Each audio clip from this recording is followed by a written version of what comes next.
Welcome back, everyone. But if it's your first time, thank you for tuning in. I hope you join us on our grand adventure. You see, here on this channel, we're on a journey from 2010 to 2025, playing every game that has come out from AAA to indie, sleeper hits, forgotten treasures, and games that just went under the radar. But there are 3 rules. Number 1, the game must be available for purchase. For now, we're just focusing on PC. Number 2, we must beat the game in all DLC. Just getting to the credits on the base game and DLC is enough. And number 3, for every 1,000 subs this channel gets, you beautiful ladies and gentlemen pick a game that I've uploaded to this channel for me to 100%. Now that everyone's on the same page, we have a lot of games to play. Let's get into it. The year is 2010, January 5th. 4 games dropped that day, and we are going to start with Darksiders, one of my favorite series I've grown to know and love. My first favorite series would be the Prince of Persia franchise, which I grew up on the GameCube, and after I moved over to Xbox, Darksiders was that for me. Darksiders is one of those traditional hack and slash Zelda-esque games where there's puzzles and a map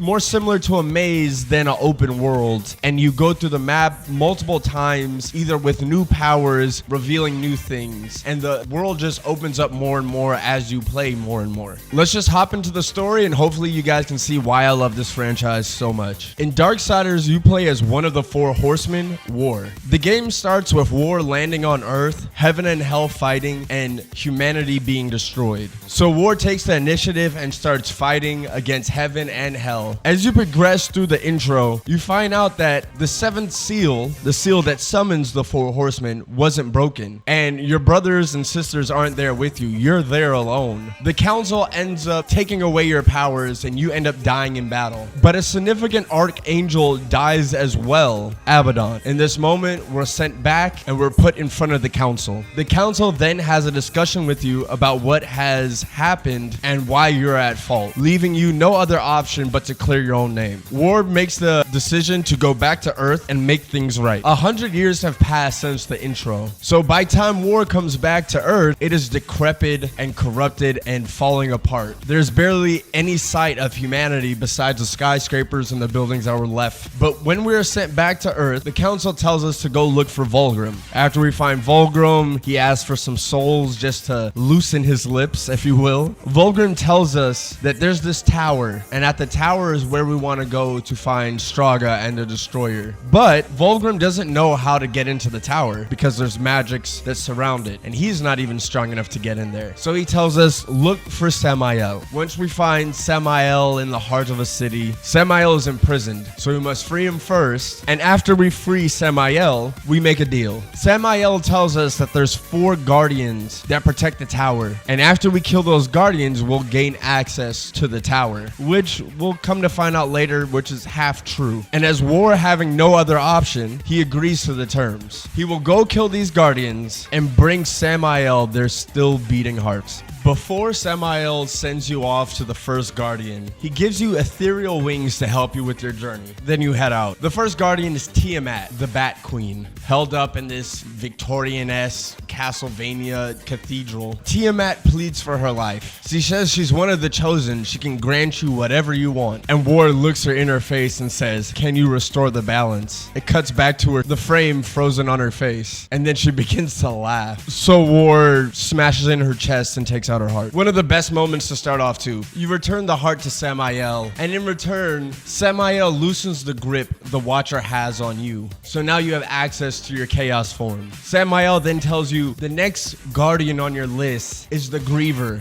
but also in that area is the Black Hammer, Urlthane. He's one of the old ones. The legendary builders. I don't know. There's not a lot of backstory about them just yet, but they're significant in the story. So as we head to the Griever, we run into the Black Hammer. The Black Hammer says we're too weak to be one of the horsemen, and we have to prove ourselves. So we fight. And then our fight is interrupted by Uriel, one of the Angel's generals. The thing is that she was in love with Abaddon, and Abaddon died when we showed up on Earth, and he saw one of the horsemen was there. We kind of distracted him, and he got caught off guard and died in the process. So she blames us. So she attacks us and Urlthane, so we team up to fight off all these angels. After we get done making our way through these angels, Urlthane gives us access to the area where the Griever is held in. He closed it off because the Griever's minions were coming into his home. He tells us if we kill the Griever, he will believe that we're one of the 4 horsemen, and he might lend us aid. So we go in and we do just that. On the way to the Griever, we get access to the Tremor Gauntlets, which are aesthetically, they are sick. I really like how they look. But after we kill the Griever by shoving a train into its stomach, we come back and Urlthane was working on a pistol and gives it to us. And it's a pistol called Mercy.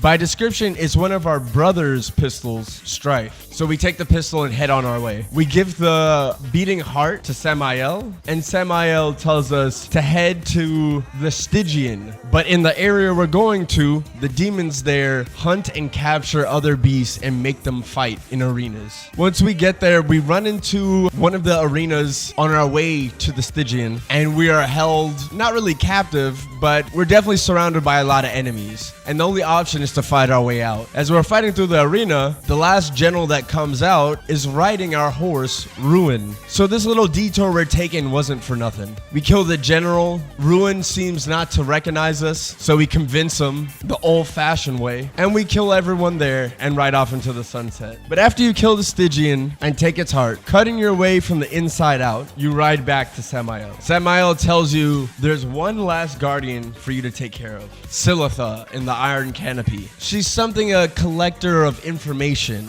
and if you needed any more information, maybe she will have some there. So you head off to kill Silitha in the Iron Canopy. The way you get there is you don't particularly walk into the Iron Canopy. You're kidnapped into the Iron Canopy. Her minions wrap you up, cocoon you, and then take you and leave you in there. So you start off in the middle of her domain. After you fight through and you get access to her, Silitha is the first character to actually give you a substantial piece of information. Silitha tells you Samael is lying. What you think these guardians protect is not the tower, it's to restrain Samael. These hearts all belong to Samael, and they were there to keep him weak. So after he gets back all of his hearts and his power, he's someone who can rival the devil or Lucifer. So she tries to explain this is not a smart decision you're making. But you kill her anyways. You have no other choice. And then you head back to Samael. And you ask Samael, why were you lying to me? Samael tells Ward, it really doesn't matter. You had no other choice. But I am a man of my word. So Samael gives you access to the Black Throne, where you can cut off the Destroyer's source of power. Once you're in the Black Throne, you're introduced to Azrael. Azrael is the angel of death and plays a big part in the story that preceded war, or at least got him in this situation. You see, Azrael and Abaddon came up with a plan to fight the forces of evil. Their understanding was the demons were growing stronger and there are other sources of evil out there growing as well. There's no way heaven can combat all of them, especially with the council tying their hands and telling them they must wait before this war can happen. So in order to speed up the process and at least give the angels the opportunity to fight the demons, the plan was to destroy 6 of the 7 seals and reforge them with the hands of Urlthane. And this is how he plays a part into it. He assisted in the breaking and the reforging of the seals. After you do 3 separate puzzles to free Azrael, he then tells you you can go and fight Straga. But once you fight Straga, this whole tower will fall apart. So we head out to Straga to get our revenge. After we defeat Straga, Azrael saves us and takes us to Eden. The reason he brought us to Eden was to use the Tree of Knowledge and get any information on how to restore the balance or fix the wrongdoings he committed. While in the presence of the Tree of Knowledge, we're then given visions of the past and the future. The past was what Azrael told us to be true, but there's some additional information that the council knew that the angels were up to something and they needed someone to play executioner. So they sent War as someone who would try to clear their name and get vengeance based off of his honor and personality. So War was set up, and not by the demons or even the angels, but by the council, and that the angels go to attack the destroyer and lose. And during that battle, War also dies by this mysterious blade, also having the Watcher turn on him. The Watcher telling War this was a one-way trip. So the council planned on having War clean up the mess and then return returning him to his either cell or killing him for the meantime. After the vision from the Tree of Knowledge, War heads back to Azrael and tells Azrael and the Watcher what he saw, but he doesn't tell them everything because the Watcher is there. He tells Azrael that he needs this blade. Azrael knows the blade because they used it to break the 6 seals. Azrael says this is the Armageddon blade. When Abaddon finished using it to break the seals, he broke it apart and hid it around. So we have to go collect those. He says once we have collected the pieces, we go back to Ulthane and Ulthane can possibly reforge it. So we do just that. We head out, collect the pieces, return to Ulthane, and get the Armageddon blade. While collecting the pieces for the Armageddon blade, you run into Uriel again. And Uriel challenges you to a Nexum Memoriam. I don't even know if I'm saying that right. But it's supposed to be a battle to the death. She believes War is the cause of all of this and it's his fault. So she wants to fight him to the death to make things right, or at least get revenge for Abaddon's death. During the fight, you beat her ass, but you let her live, which comes into play later. After acquiring the Armageddon blade, we head back to Azrael. Azrael sends us to the battle between the Destroyer and the last angels that are left on Earth. As soon as we get there, the Destroyer has Uriel in his hands, saying she thought that he was someone else, someone she loved, which referring to his past as an angel. He then replies that he's not that anymore, but the man that she loved, he believed to love her back. Then you have your final showdown with the Destroyer. As the battle is ending and the Destroyer is dead, the Watcher has all the information on what Heaven was planning and who caused all this in the first place. So War's job is done. The Watcher turns on us, and in that moment, Uriel wakes up, grabbing the Armageddon blade and stabs us. After she stabs us, she then destroys the 7th seal, bringing us back to life. We then destroy the Watcher and have our final dialogues with Uriel. And then Uriel asks, Heaven hates you, the demons are out to kill you, and the council is corrupted. It's impossible to fight all these forces alone. And then War says, I am not alone, as his brother and sisters come shooting in through the sky. And that's the end of the Darksiders story. I've always loved stories about angels and demons. Things like that have always interested me. So TV shows like Supernatural and even Darksiders, I really find it interesting. The story itself isn't the most complex story so far, but I really enjoyed it and I was waiting to see what would happen next with the series. What really hooked me was the combat. The combat was a mix of maybe Devil May Cry and God of War. Me being an Xbox player, I never got to play God of War, and I hope during this series I am going to be able to. But you get access to 3 different weapons: your Chaos Eater, Death's Scythe, and the Tremor Gauntlets, which you can use during combat, but the Tremor Gauntlets are more for accessibility throughout the map. The combos of either stalling out your attack or even aerial attacks or aerial combat was also great. And then switching from Chaos Eater into the Scythe to finish combos and dealing crazy damage to enemies. Also, magical abilities with your Sword Geyser, your Stone Skin, things like your Chaos Form. It just made the combat really fun, and everything is fluid. I am playing the remastered edition, so your experience may vary depending on if it's the original or the remaster. There's also enhancements on top of that you can attach to your 3 weapons, giving you 3 different enhancements to put on. Things as simple as increasing the amount of souls or maybe the XP you get, to things as adding additional fire damage to your attacks. It was always fun to play around with, just trying to get the most amount of damage out of your combo. If you do play it on apocalyptic mode,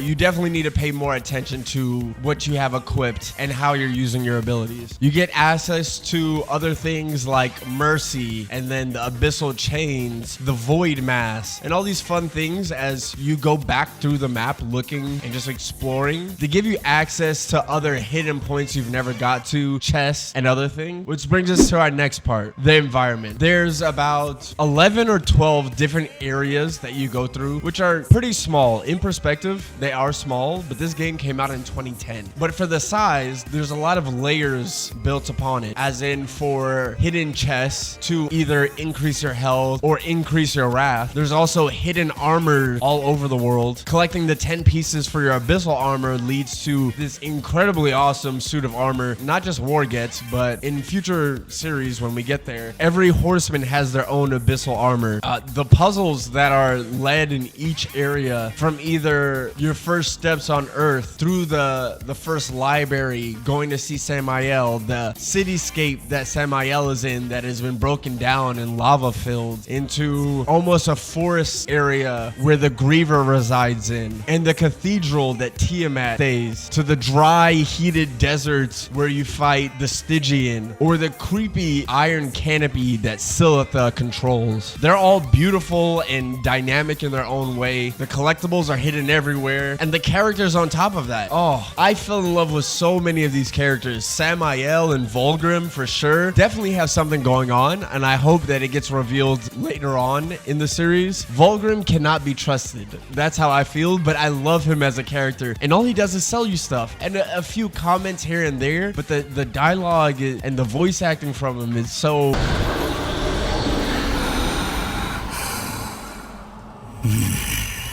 There were a few young ones. Spectacular. Actual dialogue that you have with Samael is some of the most intense lines throughout the game. What stories will she tell me about you, Samael? Careful, or your ending will be a tragic one. Sometimes the hero dies in the end. But horseman, I like stories that have a happy ending. After you free Samael and he sends you to the Black Throne, the rest is practically an information dump through Israel. And Israel just tells you what happened, and it's not the most emotional or impactful dialogue. It's just information. But as you're freeing Samael and you're having this dialogue, this back and forth, there's some really good moments that come out of it. And I really wanted to do like maybe a theory video. I don't think I could, because I was thinking through it and there's some holes in there, some pretty big holes. But I did have some notes I've taken while I was making the script for this video about why only Tiamat and Silitha were the only guardians that were able to talk and actually gave you dialogue throughout the story. Why there's no teleport for Vulgrim in the Iron Canopy. Are Vulgrim and Samael working together? And after playing Darksiders 2, I've played all the games in the franchise, but replaying it this time, Azrael, the Angel of Death, is the guardian of the Well of Souls. But in Darksiders 2, there's the Crow Father, who's the guardian of the Well of Souls. And I was wondering, what is their connection, or if there is one? The last question that interests me the most was, what did Abaddon see when he went to the Tree of Knowledge? And did he know this was the path to actually bring balance to the world or prevail over evil? Is that why he didn't kill Uriel in that fight? Because he had the opportunity to. I guess we'll find out in the future. Those are just some of my thoughts. I hope you guys take the time to play Darksiders. It only took me about 10 or 11 hours. I'll have to look at the save file. And I think it's just a fun playthrough. It's a great hack and slasher, a simple game. All right, that's it for the Darksiders 2010 release. There's 4 games that came out on January 5th. We do have a problem. This is the first issue in our little challenge. Divinity 2 Ego Draconis came out in 2009, but it is on here at 2010. There is a director's cut that's released in 2012. So if you guys want, I can play it now, or we'll just wait till 2012. Like, if I'm just going by the list, we can just do it now. But I'll let you guys decide. But all right, you guys have a good day. Be safe.